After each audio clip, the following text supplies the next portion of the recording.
আসসালামু আলাইকুম everyone, welcome back to my channel Mahi কিচেনে। জানাই সকলকে স্বাগত নতুন কোনো রেসিপি দেখার জন্য।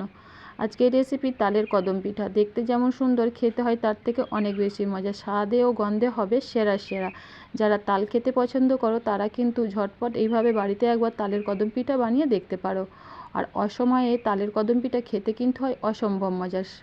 তো চলো রেসিপিটা শুরু করি। আর পিঠা রেসিপিটা প্রথম থেকে শেষ পর্যন্ত দেখার অনুরোধ রইল। এখানে একটা আমি তাল নিয়ে নিয়েছি। তালটাকে কিন্তু খুব ভালোভাবে ধুয়ে আমি ছাড়িয়ে নিয়েছি। আর এখানে তালটাকে আমি একটা এইভাবে গ্রেটারের সাহায্যে গ্রেট করে নেব। আর এই গ্রেটার দিয়ে তালটা গ্রেট করে নিলে কিন্তু খুব সহজেই গ্রেট হয়ে যাবে।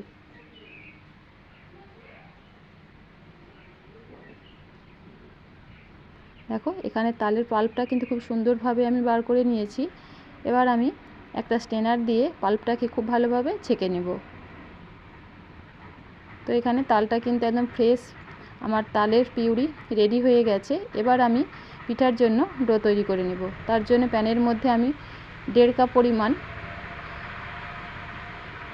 আমি এখানে তালের পিউরি নিয়েছি। আর একটা প্যানের মধ্যে সামান্য একটু পানি দিয়ে আমি 1 বাটি পরিমাণ প্রথমে অ্যাড করে দিলাম। তারপর আরও হাফ বাটি পরিমাণ তালের পিউরি অ্যাড করে খুব ভালোভাবে নেড়ে চেড়ে তালের পিউরিটাকে একটু ফুটিয়ে নেব। যখন তালের পিউরিটা খুব ভালোভাবে ফুটতে শুরু করে দেবে, স্বাদ মতো দিয়ে দিলাম অল্প একটু লবণ। আর দিয়ে দিচ্ছি ওই বাটি মেপেই 1 বাটি পরিমাণ চালের গুঁড়ো দিয়ে খুব ভালোভাবে নেড়ে চেড়ে একটা ডো তৈরি করে নেব। আর 1.5 বাটি পরিমাণ তালের পিউরির জন্য কিন্তু এখানে 1 বাটি চালের আটা ব্যবহার করতে হবে। দিয়ে খুব ভালোভাবে নেড়ে চেড়ে কিন্তু ডোটা তৈরি করে নিয়েছি। আর এখানে ডোটা কিন্তু একটু সফট করে রেডি করতে হবে। এবার ডোটাকে একটা থালার মধ্যে আমি নামিয়ে হালকা ঠান্ডা করে নেব। ডোটাকে আমি 5 মিনিটের মতো রেস্টে রেখে দিলাম। এদিকে পিঠার জন্য একটা পুর তৈরি করে নেব। তার জন্য প্যানের মধ্যে দিয়ে দিলাম আমি 1 বাটি পরিমাণ নারকেল কোড়া। আর দিয়ে দিচ্ছি মিষ্টির জন্য খেজুরের গুড়। এখানে আমি হাফ কাপেরও হাফ বাটিরও বেশি একটু খেজুরের গুড় অ্যাড করে পুরটা রেডি করে নিচ্ছি। তোমরা তোমাদের ইচ্ছা মতো মিষ্টির পরিমাণটা বাড়িয়ে কমিয়ে নিতে পারো। আর চুলোর ফ্লেমটা একেবারে লো রেখে এভাবে নাড়াচাড়া করে পুরটা রেডি করে নিচ্ছি। খুবই সামান্য পরিমাণ একটু নুন অ্যাড করলাম। আর দিয়ে দিচ্ছি চা চামচে 3 চামচ পরিমাণ গুঁড়ো দুধ। এখানে পুরের মধ্যে গুঁড়ো দুধটা ব্যবহার করলে টেস্টটা কিন্তু ভীষণ ভালো হয়। চুলোর ফ্লেমটা অনবরত লো রেখে অনবরত নেড়েচেড়ে এইভাবে পুরটা রেডি করে নিচ্ছি।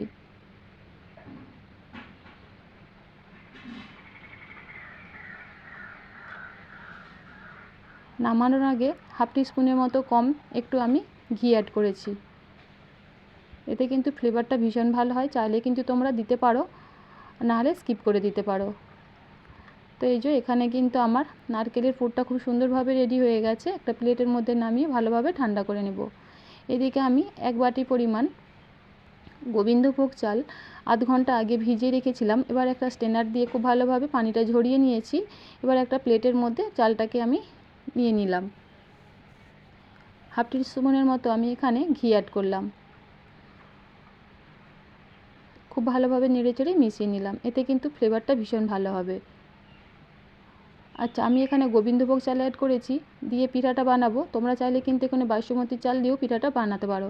তবে কিন্তু ভাতের চাল দিয়ে পিঠাটা বানাতে যাবে না, তাহলে কিন্তু খেতে ভালো লাগবে না। আর চালটা সেদ্ধ হতেও অনেক বেশি সময় লাগবে।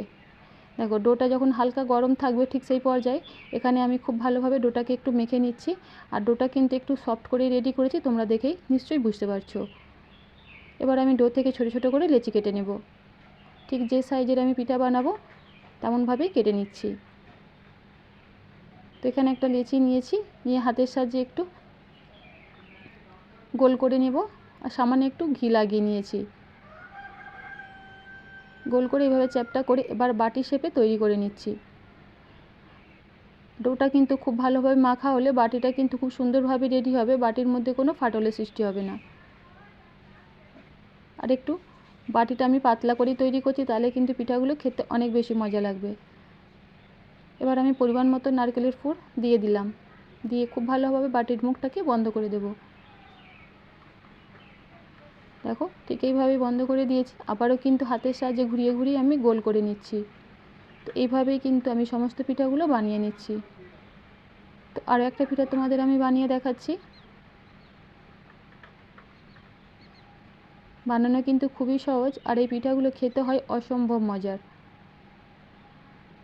যারা তালের পিঠা খেতে পছন্দ করো তারা কিন্তু এইভাবে একবার হলো বাড়িতে বানিয়ে দেখতে পারো। আর এই অসময়ে তালের পিঠা খেতে যে কী পরিমাণ মজার সেটা কিন্তু আর বলে বোঝানোর কোনো দরকার নেই।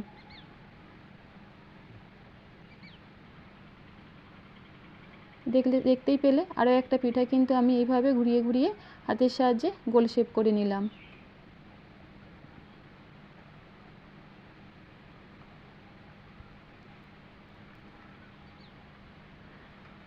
তো একইভাবে সমস্ত পিঠাগুলো এখানে আমার তৈরি করা হয়ে গেছে। এবার আমি একটা পিঠা নিয়ে গোবিন্দভোগ চালের মধ্যে একটু কোট করে নেব। তো দেখতেই পেলে খুব সুন্দর কিন্তু কোট হয়ে গেছে। এবার আমি সরাসরি যে স্ট্রেনারের মধ্যে পিঠাটাকে স্টিম করব, স্ট্রেনারের উপরে রেখে দেব।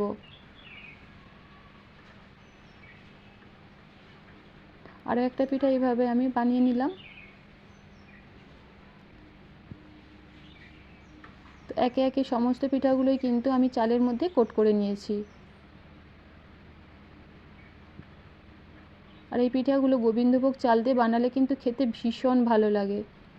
এবার পরিমাণ মতো পানি কিন্তু একটা পাত্রের মধ্যে আমি ফুটতে বসিয়ে দিয়েছিলাম। খুব ভালোভাবে ফুটতে শুরু করলে আমি এবার পিঠার স্ট্যান্ডারটা বসিয়ে 15 থেকে 20 মিনিটের মধ্যে অপেক্ষা করব। আর এই সময়ের মধ্যেই কিন্তু চালটা খুব সুন্দরভাবে সেদ্ধ হয়ে যাবে, আর পিঠাটাও কিন্তু খুব সুন্দরভাবে সেদ্ধ হয়ে যাবে।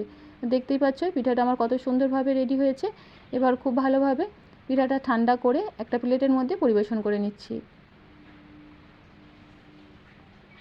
আসলে এই পিঠাটা খেতে যে কী পরিমাণ মজা হয় সেটা একবার না বাড়িতে বানিয়ে খেলে এর স্বাদটা বুঝতেই পারবে না, বিরাট বড় মিস করে যাবে। অবশ্যই একবার এইভাবে বাড়িতে বানিয়ে দেখতে পারো। তো চলো একটা পিঠা তোমাদের আমি দেখাচ্ছি যে কতটা সফট হয়েছে, একদম নরম তুলতুলে, আর স্বাদে ও গন্ধে হবে সেরা সেরা। তো আজকের পিঠার রেসিপি তোমাদের কেমন লাগলো অবশ্যই কিন্তু কমেন্ট করে জানাতে পারো। আর রেসিপিটা যদি ভালো লেগে থাকে প্লিজ বন্ধুরা লাইক, কমেন্ট এবং শেয়ার করবে। চ্যানেলটা সাবস্ক্রাইব করে পাশে থাকো অনুরোধ রইল। আবার দেখা হবে নতুন কোনো রেসিপিতে। আজ তাহলে এই পর্যন্ত, আল্লাহ হাফেজ।